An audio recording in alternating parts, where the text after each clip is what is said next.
নিম্ন অসমে কংগ্রেস রাজনৈতিকভাবে দুর্বল। দু চারজন ছাড়া কেউ কংগ্রেসের সঙ্গে জড়িত নয়। নিম্ন অসমে বিলুপ্তির পথে কংগ্রেসকে ভোট দেওয়া মানে গণতান্ত্রিক অধিকার নদীতে বিসর্জন দেওয়া।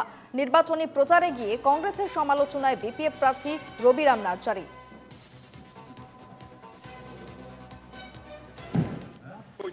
ভাই ইয়াত কংগ্রেস কোন আছে?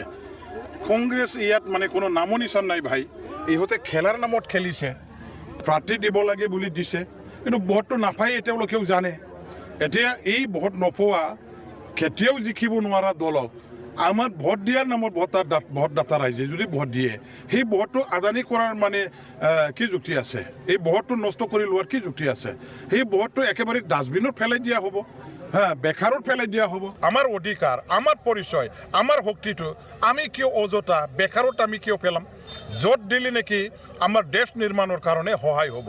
যাৰ কাৰণে মই কৈছোঁ যে কংগ্ৰেছক ভোট দিয়া মানে নদীত পেলাই দিয়া এই ভোটটো, আৰু সেইটো কেতিয়াও আমাৰ ভোটাৰবিলাকে যাতে নকৰে, ইয়াৰ কাৰণে মই সাৱধানবাণী ৰাইজক শুনাই দিছোঁ, যাতে তেওঁলোকে পজিটিভ কামৰ কাৰণে, ভাল কামৰ কাৰণে নিজৰ ভোটটো সাব্যস্ত কৰে, নিজৰ ভোটটো যাতে দিয়ে।